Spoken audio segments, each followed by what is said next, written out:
taken from Genesis chapter 35. Context is verses 16 through 20.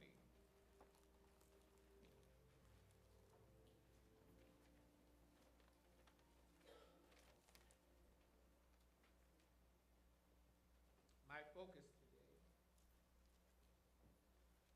is just the latter verses of the text.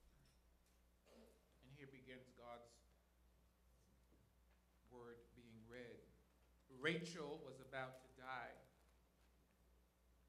but with her last breath, she named the baby Ben-Onai, which means son of my sorrow. The baby's father, however, called him Benjamin, which means son of my right hand. So Rachel died and was buried on the way to Ephraim, that is Bethlehem.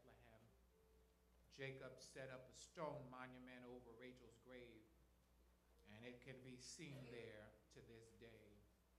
The word of the Lord. Sticks and stones may break my bones, but words will never harm me. This is a nursery rhyme taught as a response to an insult or bullying. We have all heard this saying growing up, and perhaps you have said this to your children when they were, as they say today, called out of their name. Like it or not, the truth is that names can do as much damage and cause as much pain as sticks and stones. Nicknames have been tagged on to people growing up, and many upon leaving their homes of origin didn't carry those nicknames with them. Some of you have names that no one knows about, not even the person you are married to for the last 100 years, or the children you have raised. There are nicknames and despised first, middle, and some surnames, which have some negative connotation attached to it, or with some skilled worked out of your identity. To keep from revisiting that place of pain, disappointment, shame, or embarrassment, you drop that name, you conceal it, and never let it be resurrected for any reason. You change your name to complement or to foster your identity. And for the time that is mine today, I want to talk to you from the subject, your name has been changed. Would you make this affirmation today in your row and in your section and just say to a few people, my name has been changed. My name has been changed.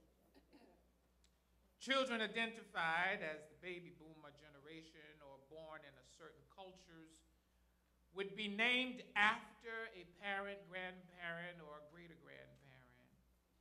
You will at times see names with the suffixes of junior and or the second, the third, the fourth, or the fifth, meaning there was at least one before you whom your parents thought you were worthy of their name.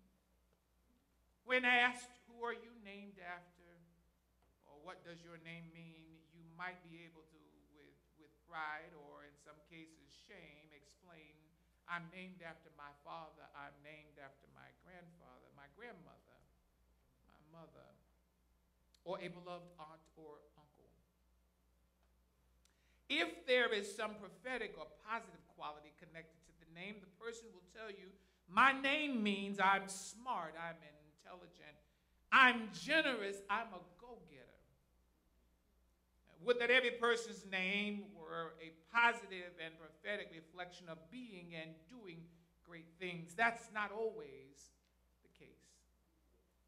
There are names recorded in history, a few infamous people who, when their names are heard, immediately generates feelings of disdain. Benedict Arnold and Judas Iscariot. Both names are a byword for betrayal. When the two are compared, Benedict Arnold is seen to fare much better than Judas in that Benedict Arnold betrayed a country. Judas betrayed the Son of God, God himself. Imagine one criminal better than another.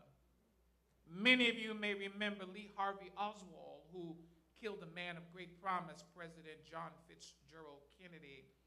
And then there is James Earl Jones, who took the life of the dreamer, the Reverend Dr. Martin Luther King. There is that one who was parked on the front page of newspapers, headliners of newscasts for weeks and almost months, known for his psychopathic and cultic teachings and practices and lifestyle, killed the young pregnant actress Sharon Tate and persuaded many to follow him to hell. Charles Luther Manson died at the age of 82, 83 years of age, in prison for almost 55 years. When you hear these names, and these are just a few, something stirs in you because their names are connected to some evil, sinister, murderous crime. We have gone way beyond the baby boomer generation, and the meaning of names have gone into many directions. Back in the good old days, your parents picked a name, and there you were. Now, in the 20th and the 21st century, there are books, websites, blogs, and chat rooms to help you in making a choice. In the Bible days, children had names which testified of God doing something miraculous in the life of that family or his people. And whenever your name was called, something was said about God. The story in the text, in my mind, is a moving and compelling narrative. A child is named by his mother, who is described as having a really difficult, painful delivery. In her last breath, memorializes that pain in the name of her child. Lord, help us here a little bit. Named after someone else's pain. Named after somebody else's trouble. This could be a whole of the sermon. That is not only seen in Scripture, but in life as we know it. You remember in the introduction, sticks and stones may break my bones, but words will never harm me. I really wonder who said that. What were they thinking, or were they thinking when they said that? If we had a moment for a few of you all to tell stories of things you were called growing up, grown old, we wouldn't have enough time to tell the story or enough tissues to dry the tears. I sit with people weekly whose stories of painful name-calling, nicknaming, and tags that were placed on them as children, teenagers, and adulthood, which still haunt them even unto this day. The name-calling was not done by enemies or strangers, but by their mothers, their fathers, their aunts, their uncles, and siblings. Girl, you so fat, you about to bust out that soup with your fat self. This didn't come from somebody in the street. This came from somebody's mama. Names will never harm me. Who said that?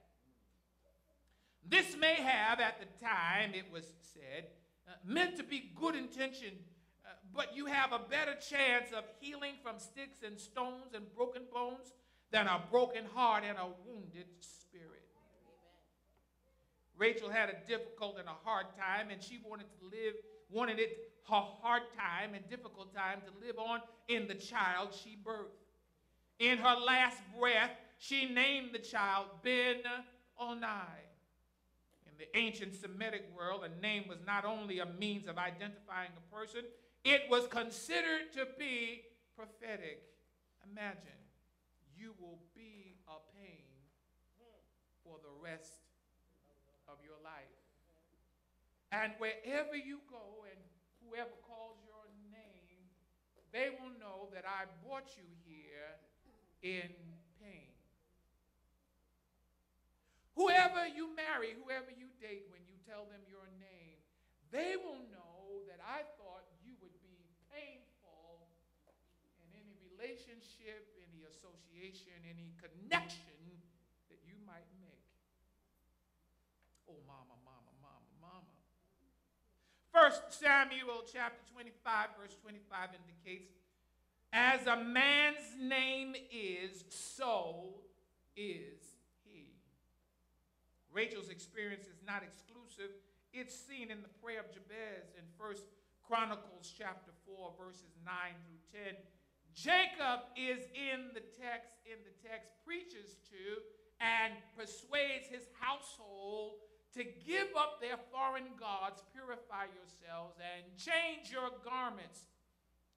He takes them up to Bethel and builds an altar to the true and living God.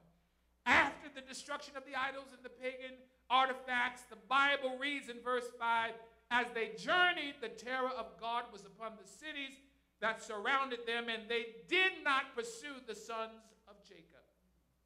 And because of that victory, he built another altar and called that place Bethel, because God appeared to him when he fled from his brother.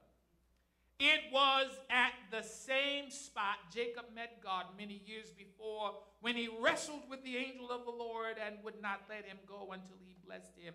He declared this place to be El Bethel, the God of the house of God. I can't pause there. But there was a time when churches was named so that you would know it was a church.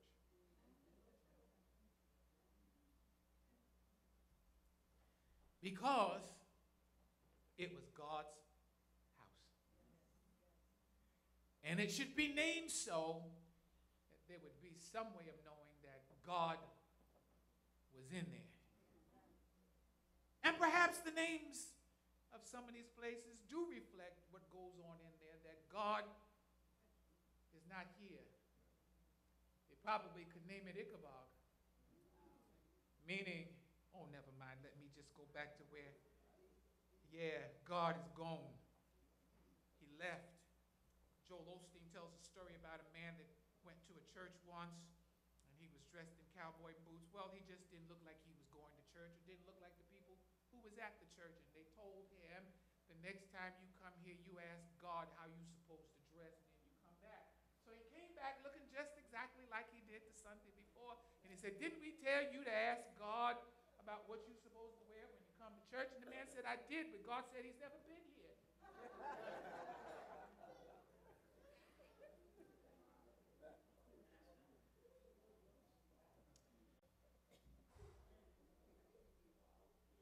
He declared this place to be El Bethel, the God of the house of God. Now we have arrived at the tension or the conflict of the text. He is blessed. He is happy. He has a conversation. He's had a conversation with God. He has subdued his enemies. He's leaving Bethel, returning home with his wife, Rachel, in a hard labor. She struggled until the very end and the birth of this boy. It would seem the birth of this child and her struggles should have been a joy to her. After this hard labor, the child is not lost. He sounds and he looks healthy. It is not of joy for the delivery, but the pain of giving birth, and she dies, for which she names this child. Her last breath is not one of praise or of thanksgiving, but her last words memorialize her pain and her sorrow. Rachel's experience didn't die with her, but lives in many of our lives. We got past the name calling and the stereotypes, the tags and the labels. We have made strides and great accomplishments despite what has been said of you and thought about you. But the last breath or pain is where you are still stuck. You have found a way to memorialize that pain. Even Jabez prayed, I know what they have called me, but bless me in spite of my name.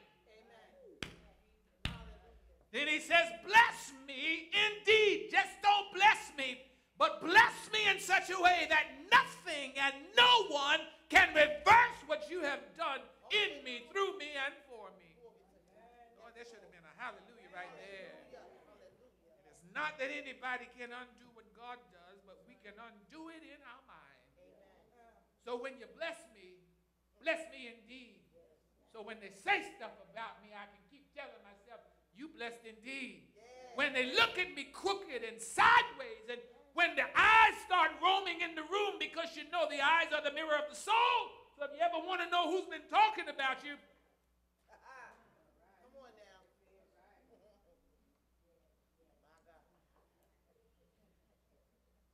because what they don't say with their mouth, they'll say with their eyes. It's like, the conversation was between them two. No wonder they prayed, may the Lord watch. Anyway, let me just stay. Let me stay where I need to stay. When you bless me indeed, it won't matter what they call me, what they said about me, how they look at me, how they look at me. Can you just take a church moment and start testifying to a few folks? I'm blessed indeed. I am blessed indeed. I'm blessed indeed. I'm blessed indeed. I'm blessed indeed. Indeed, I'm blessed. Bless me. Bless me and bless me indeed. God did that for Jabez, and he's done it for you and for me. He's blessed us. Blessed us indeed in the face of names and labels and tags. It was said that we would not, or could not become anything more than our parents and our grandparents, and yet God ignored all of that and blessed you anyway. So may I ask you, why are you stuck in yesterday's pain, and why are you stuck in yesterday's hurt? Talk about it if you can. And who told you that pain and sorrow was your name? Jacob arrives at the house, and his beloved wife has delivered the child. The midwife tells Jacob how this all played out. You have a son. Your wife has died in delivery, and she has named him Ben-Oni. I would like to see this in HD TV. Jacob is torn between grief and joy. He has a son, and he has lost his beloved wife. But the grief and the joy all stop when he hears this child's name. He just heard God talking to him. He just saw God working for him. He just saw God, the favor of God on his and his household's behalf. This boy's name does not fit this moment and our future.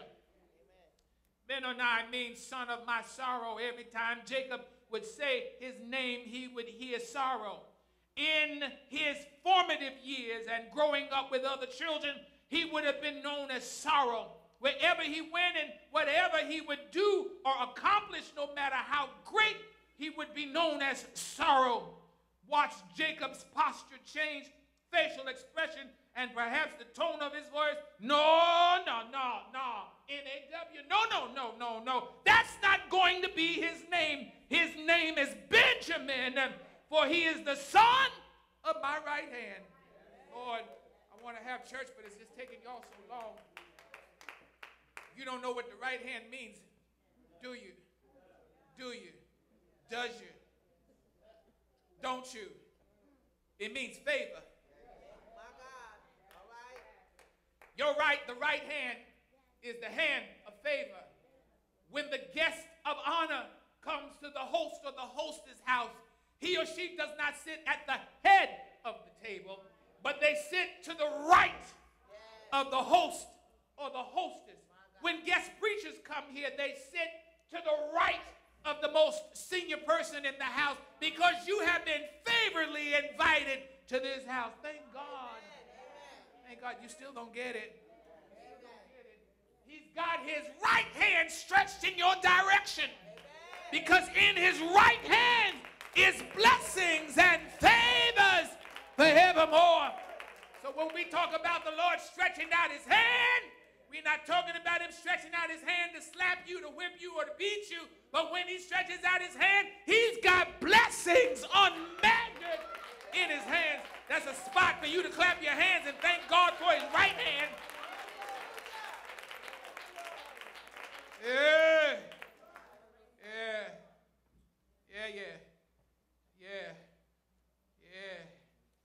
Son of my favorite. Son of my favorite. My favorite son, my son who has been favored. Well, I want to close now. And I hope somewhere in this story you find encouragement today, tomorrow, and for your future. My brothers and sisters, we are our Heavenly Father's Benjamins.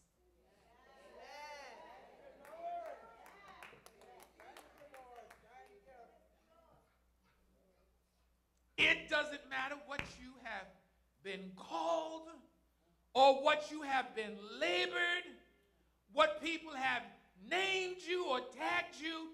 God has changed your name. Whatever the cycle has been in your family or in your bloodline, it stops with you. He has changed your name to beloved son, to beloved daughter, beloved. Now are we the sons of God, and it does not yet appear what we shall be, but we shall be what we shall be. But we know that when he shall appear, we shall be like him, for we shall see him as he is. As he is. As he is. I wonder who would post that on Facebook today and on Instagram. Yeah, my name has been changed. Hashtag name change. Huh. Yeah, you know. Hallelujah. Hashtag not named after the cycle. You don't get it, do you? The cycle in your family. The drinking and the drugging and the doping and the pill popping and all the other stuff and some stuff you pray I don't call out in here today.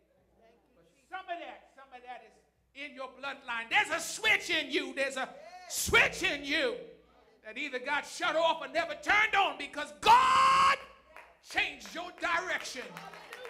Changed.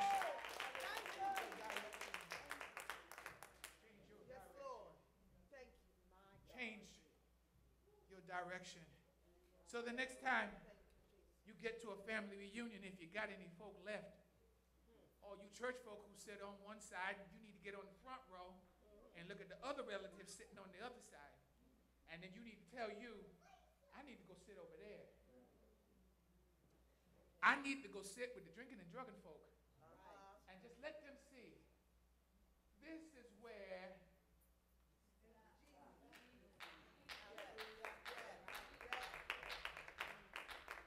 when they start trying to tell your story, because some of them will, they'll start out at the beginning and they'll skip over the middle and the end. They say, I know you. I know all about you. You was one of us. Yes, I was one of you. I did what you did, and I did some stuff you don't even know about. And if I started telling my whole story, I could out-sin you, out-drink you, out-drug you. But this is what you need to know. The switch got shut off. Hallelujah. And I'm sitting over here with you, not to embarrass you, but to let you know the switch can be shut off in you too. And then you need to swing around and start laying hands on folk. Oh, Lord. Mookie done come here. That ain't my name. That ain't my name. Mookie done come here and turn this into a church meeting. You was all right until you started trying to tell my story, and I figured if you was going to tell it, we need to tell all of it, every bit of it. Don't get stuck at the beginning. Don't get stuck at the middle. Go all the way to the end, to the utmost. Jesus saves. He will pick you up. He'll turn you around to the utmost. Jesus saved. Lift your hand and say yes.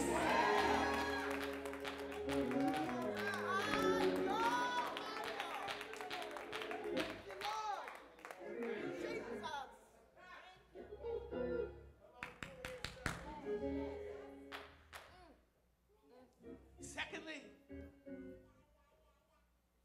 no matter the sorrow or the pain you have endured, remember every cup has a bottom.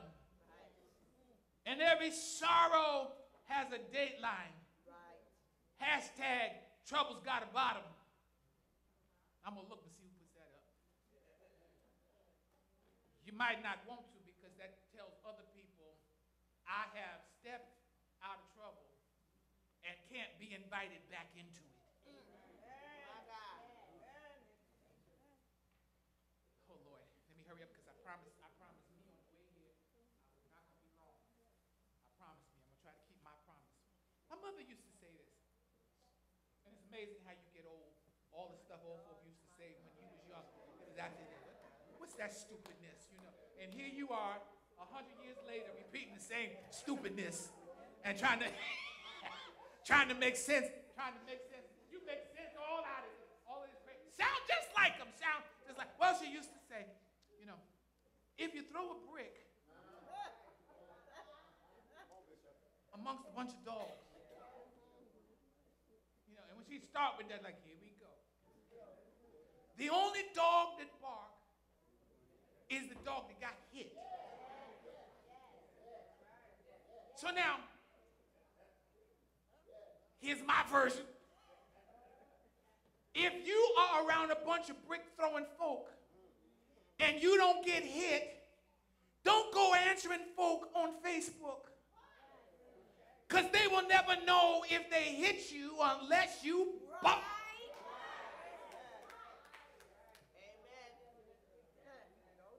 And since they are throwing bricks, here's what you need to do with them. Collect them and build with them. See, if it hadn't been for you and your brick throwing, I wouldn't have been able to build this great work for God. You got any more bricks? I love my haters. I love my haters. My haters are going to get me blessed.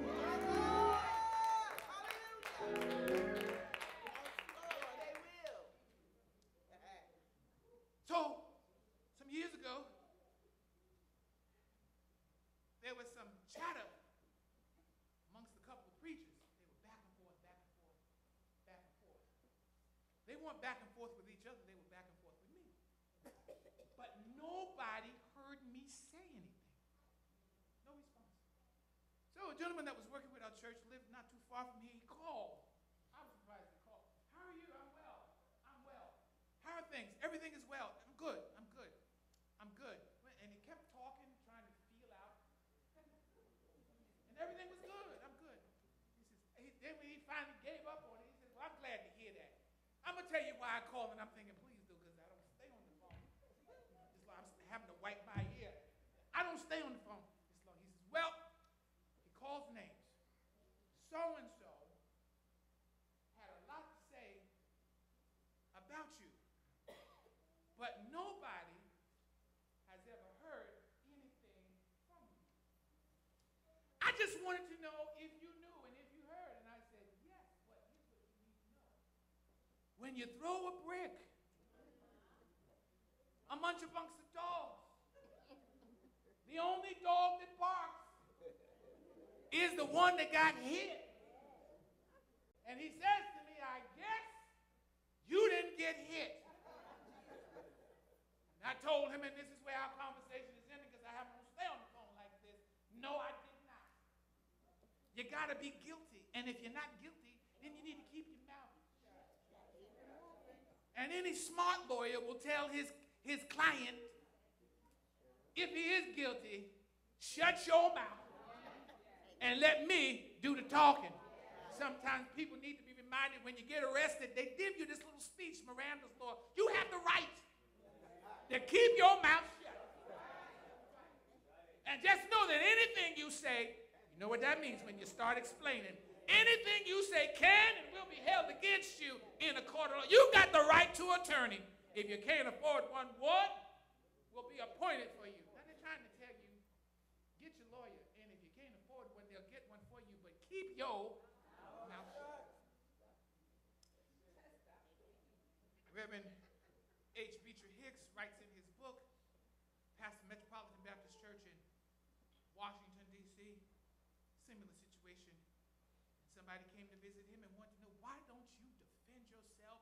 Why don't you defend yourself? Why don't you say something? And I have coined this and taken it for myself. You can neither quote nor misquote silence.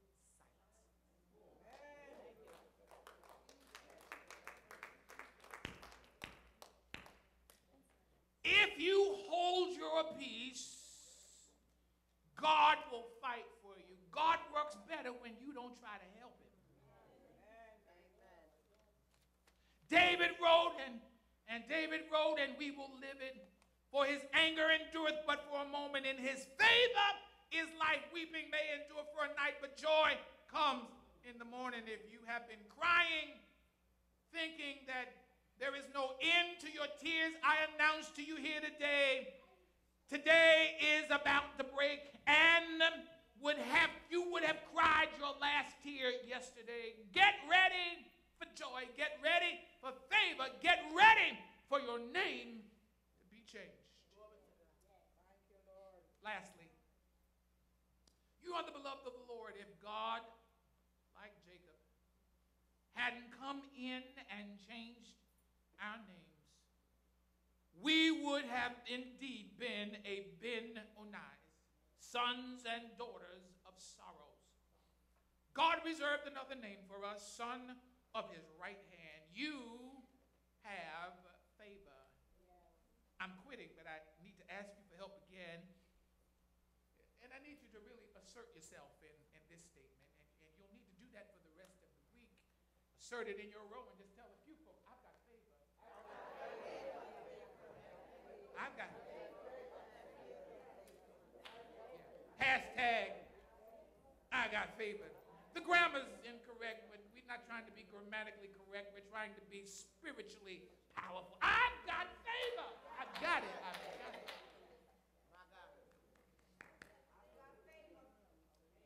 Lastly, somebody ask you how you're doing. I'm walking in favor. How's it going? Favorably.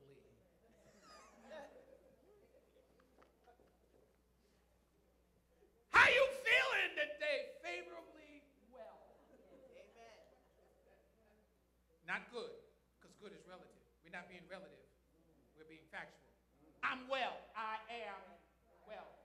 My being well is not related to my circumstances or to what's going around me. Whatever my lot, thou hast taught me to say, it is well. I'm done here. Let me close. Woo! Yeah. Lastly, you are the beloved of the Lord. If God, like Jacob, hadn't changed your name, and then come in and change your names, we would be sorrowful indeed. You have favor. In the east and in the west, in the south, in the north, on earth and in heaven. Everywhere you turn, you have favor. Everywhere you turn, you have favor. Everywhere you turn, you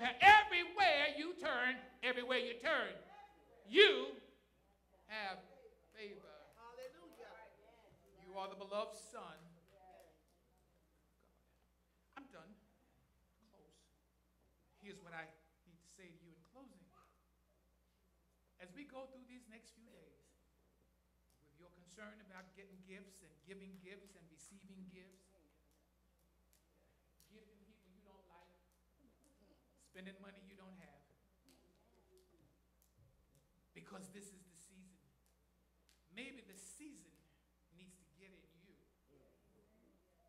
that God gave his best and his greatest gift so that you could be found on his right hand. And there should be no shame, there should be no embarrassment in saying, Merry Christmas, I don't have anything to give you but my best wishes and my good concern that the rest of your life be great, be wonderful in him. What I can't give you in dollars and cents, I can give you in prayer. I pray that the God of all grace bless you abundantly. Never been seen again. They've been put in safe places. Keep living if you don't know what a safe place is. It's so safe that even you can't find it. Y'all act like you don't know. You just stay here one more day. Well, and you get mad with everybody else around you because you think they had something to do with it. And when you, where's my son?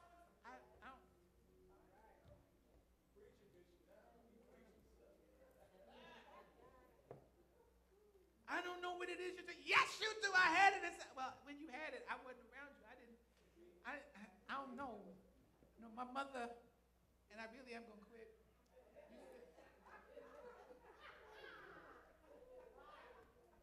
Where's my glasses?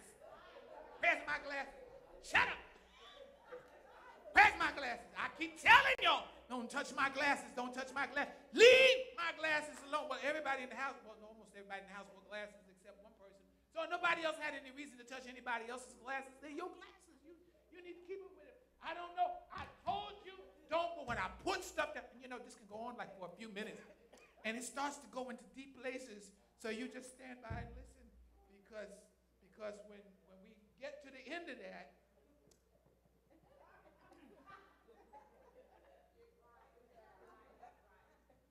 if you just reach up, pull them down. Don't you say nothing else to me, because I'm 5 seconds.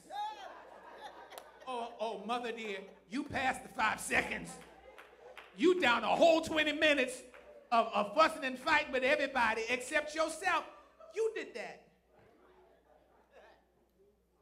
You did that. And they stayed up there so long until they dirty.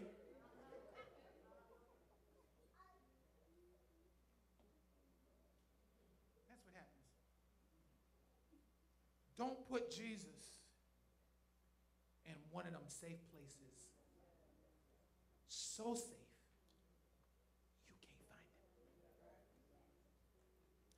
And don't put him in such a safe place that when people look at you, they can't find him. And don't let your conversation take you to a place where you can't find your way back. And Jesus is nowhere. I want to ask you to do something different for this Christmas. We always pray over our food before we eat. Before folks start tearing open gifts, why don't you have a moment of prayer, a moment of thanksgiving? Tell the children, say whatever. Before we open gifts, and they're going to pray then. Before we open gifts, everybody has got to offer up a word of prayer and thanksgiving. Because you're worried about getting, you have forgotten what you already have. Can we do that? And now, Lord, we thank you for this day and all that the day has and will afford us. Thank you because we are not what we were when you